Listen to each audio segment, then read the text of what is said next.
ಬಹುದಿನಗಳ ನಂತರ ರಾಜ್ಯದಲ್ಲಿ ಭ್ರಷ್ಟರ ಕೋಟೆಗೆ ಲಗ್ಗೆ ಇಟ್ಟ ಲೋಕಾಯುಕ್ತ ಅಧಿಕಾರಿಗಳು ಬೆಂಗಳೂರು ಸೇರಿದಂತೆ ಜಿಲ್ಲೆಗಳಲ್ಲಿ ಲೋಕ ದಾಳಿ ನಡೆಸಿದೆ. ಬೆಂಗಳೂರಿನಲ್ಲಿ 2 ಕಡೆ ಅಧಿಕಾರಿಗಳಿಂದ ರೇಡ್ ಆಗಿದೆ. ರಾಜ್ಯದಲ್ಲಿ ಭ್ರಷ್ಟರ ಕೋಟೆಗೆ ಲಗ್ಗೆ ಇಟ್ಟ ಲೋಕಾಯುಕ್ತರು ಬೆಂಗಳೂರು ಸೇರಿದಂತೆ ಅನೇಕ ಜಿಲ್ಲೆಗಳಲ್ಲಿ ಲೋಕಾಯುಕ್ತ ಅಧಿಕಾರಿಗಳಿಂದ ದಾಳಿಯಾಗಿದೆ. ಬೆಂಗಳೂರಿನ ಒಂದೇ ನಗರದಲ್ಲಿ 2 ಕಡೆ ಅಧಿಕಾರಿಗಳ ರೇಡು. ಅಡಿಷನಲ್ ಡೈರೆಕ್ಟರ್ ರಾಜಣ್ಣ ಎಡಬ್ಲ್ಯೂ ಉದಯ್ ಮನೆ ಮೇಲೆ ದಾಳಿಯಾಗಿದೆ. ಸಿದ್ದವೀರಪ್ಪ ಬಡಾವಣೆಯಲ್ಲಿರುವ ಮನೆಯಲ್ಲಿ ತಲಾಶ್ ನಡೀತಾ ಇದೆ. ರಾಜ್ಯದಲ್ಲಿ ಅನೇಕ ದಿವಸಗಳ ನಂತರ ಈಗ ಲೋಕಾಯುಕ್ತ ಅಧಿಕಾರಿಗಳು ಆಕ್ಟಿವ್ ಆಗಿದ್ದಾರೆ. ಬೆಂಗಳೂರು ಸೇರಿದಂತೆ ಜಿಲ್ಲೆಗಳಲ್ಲಿ ಲೋಕಾಯುಕ್ತ ದಾಳಿ, ಅನೇಕ ಭ್ರಷ್ಟಾಚಾರದ ಆರೋಪ, ಜೊತೆಗೆ ಕೆಲ ಅಧಿಕಾರಿಗಳ ಕೆಲ ದುರ್ವರ್ತನೆ, ಅತ್ಯಂತ ಹೆಚ್ಚಿನ ಶಬ್ದದೊಂದಿಗೆ ಸುದ್ದಿಯಲ್ಲಿದ್ದಂತಹ ಅನೇಕ ವಿಚಾರಗಳು, ಈ ಎಲ್ಲ ವಿಚಾರಗಳ ನಟ್ಟ ನಡುವೆ ಈಗ ಲೋಕಾಯುಕ್ತರು ಆಕ್ಟಿವ್ ಆಗಿರುವಂತಹದ್ದು. ಸೊ ಇವತ್ತು ಬೆಂಗಳೂರು ನಗರದ 2 ಕಡೆಗಳಲ್ಲಿ ದಾಳಿಯಾಗಿದೆ. ಬೆಂಗಳೂರು ಸೇರಿದಂತೆ ಜಿಲ್ಲೆಗಳಲ್ಲಿ ಲೋಕ ದಾಳಿ ನಡೆಸಿರುವಂತಹದ್ದು.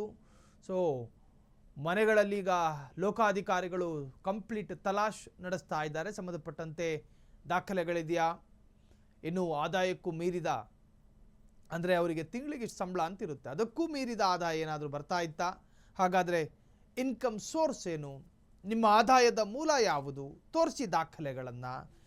ತಿಂಗಳಿಗೆ 1.5 ಲಕ್ಷ ಮಾತ್ರ ಆದಾಯದ ಸಾಮರ್ಥ್ಯ ಇರುವ ವ್ಯಕ್ತಿ ಮನೆಯಲ್ಲಿ ಕೆಜಿಗಟ್ಟಲೆ ಚಿನ್ನ, ಬೆಳ್ಳಿ, ನಗ, ನಾಣ್ಯ ಎಲ್ಲವನ್ನೂ ಇಟ್ಕೊಂಡಿದ್ದಾನೆ, ಹಾರ್ಡ್ ಕ್ಯಾಶು ಇಟ್ಟಿದ್ದೀರಿ, ಇದರ ಮೂಲ ಏನು ಅಂತ ಕೇಳ್ತಾರೆ. ದಾಖಲೆಗಳ ಪರಿಶೀಲನೆಗಳಾಗ್ತವೆ. ಚರ ಮತ್ತು ಸ್ಥಿರ, ಚರಾಸ್ತಿ ಮತ್ತು ಸ್ಥಿರಾಸ್ತಿ, ಈ ಎಲ್ಲದರ ದಾಖಲೆಗಳ ಬಗ್ಗೆಯೂ ಕೂಡ ತಲಾಶ್ ನಡೀತಾವೆ. ನಿಮ್ಮಲ್ಲಿ ಆಸ್ತಿ ಎಷ್ಟಿದೆ, ಇನ್ನು ಬೇನಾಮಿ ಆಸ್ತಿಗಳೇನಾದರೂ ಇದಾವ, ತನ್ನ ಹೆಸರಿನಲ್ಲಿರದ ತನ್ನ ಕುಟುಂಬಸ್ಥರ ಅಥವಾ ತಮ್ಮ ಆತ್ಮೀಯರ ಹೆಸರಿಗೆ ತನ್ನದೆಂದು ಹೇಳಲಾಗುವ ಆಸ್ತಿಗಳೇನಾದರೂ ಬೇನಾಮಿಯಾಗಿದ್ದಾವ, ಇವೆಲ್ಲದರ ಚಕ್ಗಳು ಕೂಡ ನಡೀತಾವೆ. ಬೀದರು, ಕಲಬುರಗಿ, ದಾವಣಗೆರೆ, ಬೆಳಗಾವಿಯಲ್ಲೂ ಕೂಡ ಲೋಕ ರೇಡ್ ಮಾಡಿದೆ. ಕಲಬುರಗಿಯಲ್ಲಿ ನಿವೃತ್ತ ಪಂಚಾಯತ್ ರಾಜ್ ಇಂಜಿನಿಯರಿಗೆ ಆಘಾತ. ಇಂಜಿನಿಯರ್ ಮಾಣಿಕ್ ರಾವ್ ಕನಕಟ್ಟೆ ಅನ್ನುವವರ ಮನೆಯಲ್ಲೂ ಶೋಧ. ಬೆಂಗಳೂರಿನಲ್ಲಿದ್ದ ಮಾಣಿಕ್ ರಾವ್ ಕಲಬುರಗಿಯತ್ತ ಆಗಮನ. ಇಂಚಿಂಚು ಮಾಹಿತಿ ಕಲೆ ಹಾಕ್ತಿರೋ ಲೋಕಾಧಿಕಾರಿಗಳು. ಬೀದರ್ನ ಹುಮ್ನಾಬಾದ್ನಲ್ಲಿರುವ ಕಾಂಪ್ಲೆಕ್ಸ್ನಲ್ಲೂ ತಲಾಶ್ ನಡೀತಾ ಇದೆ. ಖಚಿತ ಮಾಹಿತಿಯನ್ನಾಧರಿಸಿ ಲೋಕಾಯುಕ್ತರು ರೇಡ್ ಮಾಡಿರ್ತಾರೆ. ಸುಖ ಸುಮ್ಮನೆ ದುರ್ಬಲ ಮಾಹಿತಿಯನ್ನು ಆಧರಿಸಿ ಅವರು ಹೋಗಿರೋದಿಲ್ಲ. ಅಡಿಷನಲ್ ಡೈರೆಕ್ಟರ್ ರಾಜಣ್ಣ, ನಾವು ಆಗಲೇ ಆ ಸುದ್ದಿಯಲ್ಲಿ ಹೇಳ್ತಾ ಇದ್ವಿ, ಅಡಿಷನಲ್ ಡೈರೆಕ್ಟರ್ ರಾಜಣ್ಣ ಎಡಬ್ಲ್ಯೂ ಉದಯ್ ಮನೆ ಮೇಲೆ ದಾಳಿ ಆಯಿತು ಅಂತ. ಸೊ ಈಗ ಕಲಬುರಗಿ, ಬೀದರು, ದಾವಣಗೆರೆ, ಬೆಳಗಾವಿಯಲ್ಲೂ ಕೂಡ ಲೋಕ ರೇಡ್ ಮಾಡ್ತು.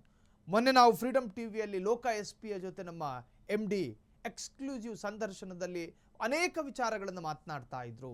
ನೀವು ಬೆಳಗಿನ ಜಾವವೇ ಯಾಕೆ ರೇಡ್ ಮಾಡ್ತೀರಿ? ಸೊ ನೋಡಿ, ಇವತ್ತು ನಿದ್ದೆಯ ಮಂಪರ್ನಲ್ಲಿದ್ದಂಥ ಅಧಿಕಾರಿಗಳು ಶಾಕ್ ಆದರು. ಕಾಲಿಂಗ್ ಬೆಲ್ ಹೊಡಿತಾರೆ, ಡೋರ್ ತೆಗಿತಾ ಇದ್ದ ಹಾಗೆ ಯೂನಿಫಾರ್ಮ್ ಧಾರಿ ಅಥವಾ ಸಿವಿಲ್ ಡ್ರೆಸ್ನಲ್ಲೂ ಕೂಡ ಒಂದಷ್ಟು ಜನ ಬಂದಿರ್ತಾರೆ. ಆಲ್ಮೋಸ್ಟ್ ಎಲ್ಲರೂ ಕೂಡ ಸಿವಿಲಲ್ಲೇ ಇರ್ತಾರೆ. ಆ ಅಧಿಕಾರಿಗಳನ್ನು ಕಂಡು ಶಾಕ್ ಆದರು. ಇನ್ನು ಸುಮ್ಮನೆ ಬರೋದಿಲ್ಲ ಖಾಲಿ ಕೈಯಲ್ಲಿ. ಹಾರ್ಡ್ ಕ್ಯಾಶ್ ಒಂದು ವೇಳೆ ರೇಡ್ನಲ್ಲಿ ಸಿಕ್ಕರೆ ಅದನ್ನು ಎಣಿಕೆ ಮಾಡುವಂಥ ಮಷೀನ್ ಕೂಡ ಇಟ್ಕೊಂಡು ಬಂದಿರ್ತಾರೆ. ಸೊ ಕನಕಟ್ಟೆ ಮನೆಯಲ್ಲಿ ಶೋಧ ಆಗ್ತಾ ಇದೆ. ಕಲಬುರಗಿಯತ್ತ ಲೋಕ ಇವತ್ತು ರೇಡ್ ಮಾಡಿರುವಂತಹದ್ದು.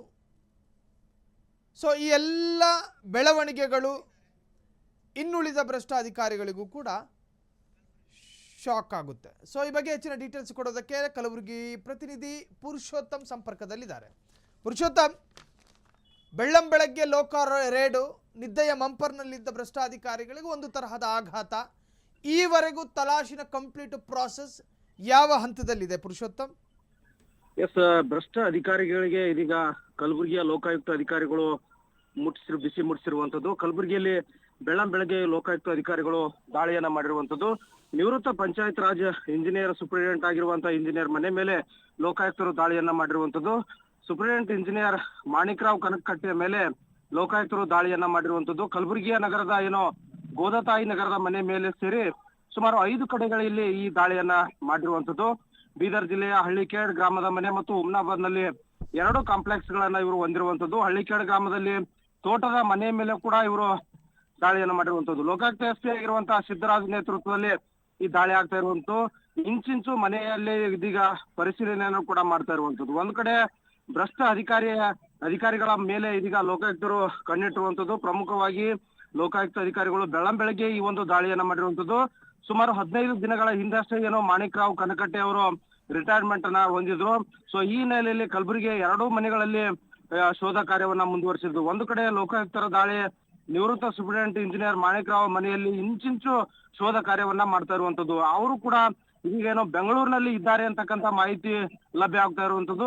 ಬೆಂಗಳೂರಿನಲ್ಲಿ ಇದ್ದಂತ ಮಾಣಿಕ್ ರಾವ್ನನ್ನ ಈಗ ಲೋಕಾಯುಕ್ತ ಅಧಿಕಾರಿಗಳು ಕಲಬುರಗಿಗೆ ಕರೆಸಿಕೊಳ್ಳುವಂತ ಒಂದು ಪ್ರಯತ್ನವನ್ನ ಮಾಡ್ತಾ ಇದ್ರು. ಕಲಬುರಗಿಯಲ್ಲಿ ಅಷ್ಟೇ ಅಲ್ಲದೆ ಬೀದರ್ ಜಿಲ್ಲೆಯ ಏನೋ ಹಳ್ಳಿಕೇಡ್ ಇದೆ, ಆ ಹಳ್ಳಿಕೇಡ್ನಲ್ಲಿ ಸುಮಾರು 18 ಎಕರೆ ತೋಟವು ಕೂಡ ಇದೆ ಅಂತಕ್ಕಂಥ ಮಾಹಿತಿ ಲಭ್ಯವಾಗ್ತಾ ಇರುವಂತದ್ದು. ಹಳ್ಳಿಕೇಡ್ ಮನೆ ಮತ್ತು ಹುಮ್ನಾಬಾದ್ ನಲ್ಲಿರುವಂತಹ ಒಂದು ಕಾಂಪ್ಲೆಕ್ಸ್ ಮೇಲೂ ಕೂಡ ಲೋಕಾಯುಕ್ತ ಅಧಿಕಾರಿಗಳು ತಪಾಸಣೆಯನ್ನು ಮಾಡ್ತಾ ಇದ್ದಾರೆ. ಮತ್ತು ಬೀದರ್ ಜಿಲ್ಲೆ ಅಷ್ಟೇ ಅಲ್ಲದೆ ಕಲಬುರಗಿಯಲ್ಲಿರುವಂತಹ ಗೋದಾತಾಯಿ ಕಾಲೋನಿಯಲ್ಲಿರುವ ನಿವಾಸದ ಮೇಲೂ ಕೂಡ ಈ ಲೋಕಾಯುಕ್ತ ಅಧಿಕಾರಿಗಳು ಇಂಚಿಂಚು ಮಾಹಿತಿಯನ್ನ ಪಡಿತಾ ಇದ್ದಾರೆ. ಎಷ್ಟು ಆಸ್ತಿಯನ್ನ ಇವರು ಗಳಿಕೆ ಮಾಡಿದ್ದಾರೆ ಮತ್ತು ಯಾವ ರೀತಿ ಇವರು ಜಮೀನನ್ನ ಖರೀದಿ ಮಾಡಿರ್ಬೋದು, ಮನೆಯನ್ನ ಖರೀದಿ ಮಾಡಿದ್ರು, ಬೆಂಗಳೂರು ಕೂಡ ನಿವಾಸವನ್ನ ಹೊಂದಿದ್ದಾರೆ ಅಂತ ಮಾಹಿತಿ ಕೂಡ ಇದೆ. ಹೀಗಾಗಿ ಕಲಬುರಗಿಯ ನಿವಾಸದಲ್ಲಿ ಮತ್ತು ಬೀದರ್ನ ಕೆಲವೊಂದಿಷ್ಟು ಕಡೆ ಲೋಕಾಯುಕ್ತ ಅಧಿಕಾರಿಗಳು ಇಂಚಿಂಚು ಮಾಹಿತಿಯನ್ನ ಕಲೆ ಹಾಕ್ತಾ ಇರುವಂತಹದ್ದು. ಓಕೆ, ಥ್ಯಾಂಕ್ ಯು ಪುರುಷೋತ್ತಮ್ ತಮ್ಮೆಲ್ಲ ಡೀಟೇಲ್ಸಿಗೆ. ಇವತ್ತು ಬೆಳ್ಳಂಬೆಳಗ್ಗೆ ಲೋಕ ರೇಡು ಬಹುಶಃ ತಮ್ಮ ನಿರೀಕ್ಷೆಯ ವ್ಯಾಪ್ತಿಗೆ ಇದು ಬಂದಿರಲಿಕ್ಕಿಲ್ಲ. ಇವತ್ತು ಲೋಕ ಅಧಿಕಾರಿಗಳು ನಮ್ಮ ಮನೆ ಬಾಗಿಲಿಗೆ ಬರ್ತಾರೆ ಅನ್ನೋದು. ಅಧಿಕಾರಿಗಳು ನಿದ್ದೆಯ ಮಂಪರ್ನಲ್ಲಿದ್ದರು, ಕಣ್ಣು ಸವರಿಸ್ಕೊಂಡು ಕದಾ ತೆರೆದು ನೋಡಿದಾಗ ಅಧಿಕಾರಿಗಳು ಬಂದು ದೊಪ್ಪನೆ ನಿಂತವ್ರೆ. ಕೆಲವರಿಗೆ ಶಾಕ್ ಆಗಿರುತ್ತೆ. ಇನ್ನು ಹಾರ್ಟ್ ವೀಕ್ ಇದ್ದವರಿಗೆ ಸ್ವಲ್ಪ ಬೇರೆ ಬೇರೆ ತರಹದಲ್ಲಿ ವ್ಯವಹಾರ ಮಾಡ್ಕೊಂಡಿದ್ದು ನಿಜವೇ ಆಗಿದ್ರೆ ಅಂತಹವರಿಗೆ ಸ್ವಲ್ಪ ಒಂದು ಕಾರ್ಡಿಯಾಕ್ ಅರೆಸ್ಟ್ನ ಅನುಭವ ಆಗಿರ್ತವೆ.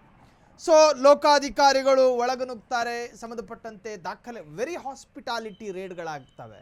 ಈ ಲೋಕಾಧಿಕಾರಿಗಳು ಏಕಾಏಕಿ CCB ಪೊಲೀಸರು ಅವ್ರ ಥರ ಭಾಷೆ ಬಳಸೋದಿಲ್ಲ, ಅದೇನು ಇದೇನು ಅಂತ. ಲೋಕಾಧಿಕಾರಿಗಳು ಅತ್ಯಂತ ಡಿಸೆಂಟಾಗಿ ಕೆಲಸ ಮುಗಿಸ್ಕೊಂಡು ಅವ್ರು ಹೋಗ್ತಾರೆ. ಸೊ ಸಂಬಂಧಪಟ್ಟ ಹಾಗೆ ದಾಖಲೆಗಳ ಪರಿಶೀಲನೆಗಳಾಗ್ತವೆ. ಇನ್ನು ನಿಮ್ಮ ಆದಾಯ ಎಷ್ಟು ಅನ್ನುವಂಥ ಪ್ರಶ್ನೆಗಳು ಕೂಡ ಅಲ್ಲಿ ಬರಬಹುದು. ತಿಂಗಳ ಆದಾಯ ಎಷ್ಟು, ನೀವು ಈ ಹಿಂದೆ ಇದ್ದಂತಹ ಅಥವಾ ನೀವು ನಿವೃತ್ತರಾಗಿದ್ದರೆ ಈ ಹಿಂದೆ ಇದ್ದಂತಹ ಪ್ರೀವಿಯಸ್ ಕಂಪನಿಯ ಸ್ಯಾಲರಿ ಎಷ್ಟು, ಇಷ್ಟು ಬರ್ತಾ ಇತ್ತು, ಆದರೆ ಇಲ್ಲಿ ಗುಡ್ಡ ಹಾಕೊಂಡಿರೋ ಚಿನ್ನಾಭರಣ ಹೆಂಗೆ ಬಂತು, ಇವೆಲ್ಲ ಕೇಳ್ತಾರೆ. ನಿಮ್ಮ ಆದಾಯದ ಮೂಲ ಏನು, what is your income source, ಎಲ್ಲಿಂದ ಬರ್ತವೆ. 5-8 ಕಾರುಗಳ ಅಂಗಳದಲ್ಲಿ ನಿಂತಿದ್ದಾವಲ್ಲ, ಇದೆಲ್ಲವೂ ನಿಮ್ಮ ಹೆಸರಿನಲ್ಲಿದೆಯೋ, ಇವೆಲ್ಲ ಪರಿಶೀಲನೆಗಳಾಗ್ತವೆ. ಸೊ ಒಂದೇ ಫ್ರೇಮ್ನಲ್ಲಿ 3 ಭಾಗಗಳ ರೇಡ್ನ ದೃಶ್ಯವನ್ನು ಗಮನಿಸ್ತಾ ಇದ್ದೀರಿ ಸ್ಕ್ರೀನ್ ಮೇಲೆ. ಒಂದು ಕಲಬುರಗಿ, ಚಿತ್ರದುರ್ಗ, ದಾವಣಗೆರೆ. ಇವತ್ತು ಲೋಕಾಧಿಕಾರಿಗಳು ರೇಡ್ ಮಾಡ್ತಾರೆ ಅನ್ನುವ ಯಾವುದೇ ಕಲ್ಪನೆಯಲ್ಲಿಲ್ಲದಂತಹ ಅಧಿಕಾರಿಗಳು. ಸೊ ಅಧಿಕಾರಿಗಳ ಮನೆ ಮೇಲೆ ರೇಡ್ ಆಗಿರುವಂತಹದ್ದು. ಬೆಂಗಳೂರು ಸೇರಿ ಅನೇಕ ಕಡೆಗಳಲ್ಲಿ ಇವತ್ತು ಲೋಕ ಅಧಿಕಾರಿಗಳು ಆಕ್ಟಿವ್ ಆಗಿದ್ದಾರೆ. ಸೊ ಇನ್ನು ಬೀದರ್ನಿಂದ ನಮ್ಮ ರಿಪೋರ್ಟರ್ ಓಂಕಾರ್ ಸಂಪರ್ಕದಲ್ಲಿದ್ದಾರೆ. ಓಂಕಾರ್, ಇವತ್ತು ಲೋಕ ರೇಡು ಬೇರೆ ಬೇರೆ ಭಾಗಗಳಲ್ಲಿ. ಸೊ ಆ ಭಾಗದಲ್ಲಿ ಯಾವ ಅಧಿಕಾರಿಯ ಮನೆ ಮೇಲೆ ರೇಡ್ ಆಯಿತು ಮತ್ತು ಈಗ ಅಧಿಕಾರಿಗಳ ತಲಾಶ್ ಕಾರ್ಯಾಚರಣೆ ಮುಂದುವರೆದಿದೆಯಾ ಓಂಕಾರ್? ಸಾಹಿಲ್, ಏನ್ ಈಗಾಗಲೇ ಲೋಕಾಯುಕ್ತರನ್ನು ರೇಡ್ ಮಾಡಿದ್ದಾರೆ. ಮಾಣಿಕ್ ಕನಿಕಟ್ಟೆ ಅಂತಕ್ಕಂಥವ್ರು, ಇವರು ನಿವೃತ್ತ ಇಂಜಿನಿಯರ್. ಕಲಬುರಗಿಯಲ್ಲಿ ಮನೆ ಇದೆ. ಇಲ್ಲಿ ಬೀದರ್ನಲ್ಲಿ ಅಂದ್ರೆ ಬೀದರಿನ ಹುಮ್ನಾಬಾದ್ ನಲ್ಲಿ ಅವರು ಹುಟ್ಟಿ ಬೆಳೆದಂತದ್ದು. ಸೊ ಇಲ್ಲಿ ಹುಮ್ನಾಬಾದ್ ನಲ್ಲಿ ಇರ್ತಕ್ಕಂಥ 2 ಕಾಂಪ್ಲೆಕ್ಸ್ ಗಳ ಮನೆಗೆ ಅದ್ರ ಮೇಲೆ ಕೂಡ ಈಗಾಗಲೇ ಬೀದರ್ನ ಲೋಕಾಯುಕ್ತ ಪೊಲೀಸರು ದಾಳಿ ಮಾಡಿದ್ದಾರೆ. ಅಲ್ಲಿ ಪರಿಶೀಲನೆ ಕೂಡ ಮಾಡ್ತಾ ಇದ್ದಾರೆ. ಅದ್ರ ಜೊತೆಯಲ್ಲಿ ವಿಶೇಷವಾಗಿ ಮಾಣಿಕ್ ರಾವ್ ಕನಕಟ್ಟೆ ಅವರ ಮನೆ ಏನಿದೆ ಕಲಬುರಗಿಯ 2 ಮನೆಗಳಲ್ಲಿ ಕೂಡ ಲೋಕಾಯುಕ್ತ ದಾಳಿ ಆಗಿದೆ. ಅವರು ನಿವೃತ್ತ ಸೂಪರಿಂಟೆಂಡೆಂಟ್ ಇಂಜಿನಿಯರ್. ಜೊತೆಗೆ ಬಹಳಷ್ಟು ಕಡೆ ಅವರು ಆಸ್ತಿ ಮಾಡಿದ್ದಾರೆ ಅನ್ನೋಕ್ಕಂತ ಆರೋಪ ಇತ್ತು. ಆ ಆರೋಪ ಹಿನ್ನೆಲೆಯಲ್ಲಿಯೇ ಲೋಕಾಯುಕ್ತ ಪೊಲೀಸರು ಕಳೆದ ಹಲವು ತಿಂಗಳಿಂದ ಅದನ್ನ ವಾಚ್ ಮಾಡ್ತಾ ಇದ್ರು. ಅವರ ವಿರುದ್ಧ ಇದ್ದಂತ ಎಲ್ಲಾ ದಾಖಲಾತಿಗಳನ್ನ ಕಳೆ ಹಾಕಿದ್ರು. ಸುಮಾರು 125% ಆಸ್ತಿ ಏನಿದೆ, ಅಂದ್ರೆ ಅವ್ರ ಗಳಿಕೆ ಆಸ್ತಿಗಿಂತ 125% ಆಸ್ತಿ ಏನಾಗಿದೆ ಅದು ಹೆಚ್ಚುವರಿ ಆಸ್ತಿ ಆಗಿತ್ತು.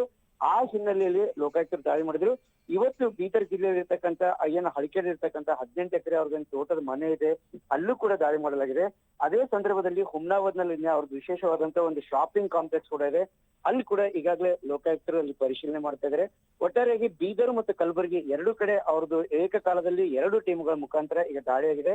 ಅವ್ರೇನ್ ಮಾಣಿಕರಾವ್ ಇರ್ತಕ್ಕಂಥ ಏನ್ ಕನಕಟ ಇದ್ದಾರೆ, ಅವರು ಬೀದರ್ ಜಿಲ್ಲೆಯ ಹುಮ್ನಾಬಾದ್ ತಾಲೂಕಿನ ಕನಕಟ ಅಂತಕ್ಕಂಥದ್ದವ್ರ ಮೂಲ ಆ ಸರ್ನೇಮಿನ ಹೊತ್ಕೊಂಡು ಹೋದಂತವ್ರು. ಈಗಾಗಲೇ ಅವ್ರ ಮೇಲೆ ದಾಳಿ ಮಾಡಿರ್ತಕ್ಕಂಥ ಹಿನ್ನೆಲೆಯಲ್ಲಿ ಏನ್ ಅವರ ಅಕ್ರಮ ಆಸ್ತಿ ಗಳಿಕೆ ಇದೆ ಅದು ಅವರ ಆದಾಯಕ್ಕಿಂತ 125% ಹೆಚ್ಚು ಆದ ನಂತರವೇ ಈಗ ದಾಳಿಯಾಗಿದೆ ಅಂತಕ್ಕಂಥ ಮಾಹಿತಿ ಕೂಡ ಲಭ್ಯ ಆಗ್ತದೆ. ಸದ್ಯಕ್ಕೆ ಈಗಾಗಲೇ ಎಲ್ಲ ಪರಿಶೀಲನೆ ನಡೀತಾ ಇದೆ. ಸಂಜೆಯವರೆಗೆ ಅಂದ್ರೆ ಅವ್ರು ಎಷ್ಟು ಆಸ್ತಿ ಮಾಡಿದ್ದಾರೆ, ಎಷ್ಟು ಆಸ್ತಿಯನ್ನ ಗಳಿಕೆ ಮಾಡಿದ್ದಾರೆ, ಅವರ ಅಕ್ರಮ ಆಸ್ತಿ ಎಷ್ಟು ಎಂತಕ್ಕಂಥ ಸಂಪೂರ್ಣ ಮಾಹಿತಿ ಲಭ್ಯವಾಗಲಿದೆ. ಸಾಯಿಲ್, ಥ್ಯಾಂಕ್ ಯು ಓಂಕಾರ್ ತಮ್ಮೆಲ್ಲ ಡೀಟೇಲ್ಸಿಗೆ. ಸೊ ಬೇರೆ ಬೇರೆ ಭಾಗಗಳಲ್ಲಿ ಲೋಕಾಧಿಕಾರಿಗಳ ರೇಡು. ನಮ್ಮ ಪ್ರತಿನಿಧಿ ಹೇಳ್ತಾ ಇದ್ರು, ಎಲ್ಲೋ ಒಂದು ಕಡೆ ಇವತ್ತು ಸಂಜೆಯ ಹೊತ್ತಿಗದಾಗಲೇ ಅವರ ಗಳಿಸಿದ ಆಸ್ತಿಯ ಲೆಕ್ಕಾಚಾರಗಳು ಗೊತ್ತಾಗ್ತವೆ ಅಂತ. ಅಲ್ಲಿವರೆಗೂ ನಾವು ಭ್ರಷ್ಟರು ಅಂತಲೂ ಕೂಡ ಕರೆಯೋದಕ್ಕಾಗೋದಿಲ್ಲ. ಸೊ ಲೋಕಾಧಿಕಾರಿಗಳು ಇವತ್ತು ದಾಳಿ ನಡೆಸಿ ಸಂಬಂಧಪಟ್ಟ ಹಾಗೆ ದಾಖಲೆಗಳ ಪರಿಶೀಲನೆ, ದಾಖಲೆಗಳ ತಲಾಶು, ಆಸ್ತಿಯ ವಿವರ, ಸ್ಥಿರ ಮತ್ತು ಚರ ಆಸ್ತಿಗಳ ಕಂಪ್ಲೀಟ್ ರಿಪೋರ್ಟ್ ಎಲ್ಲವನ್ನು ಕೂಡ ಪಡೆದುಕೊಂಡು ಸೊ ಇವತ್ತು ಸಂಜೆಯ ಹೊತ್ತಿಗದಾಗಲೇ ಒಂದು ಹಂತದ ವರದಿಗಳು ಲಭ್ಯ ಆಗಬಹುದು.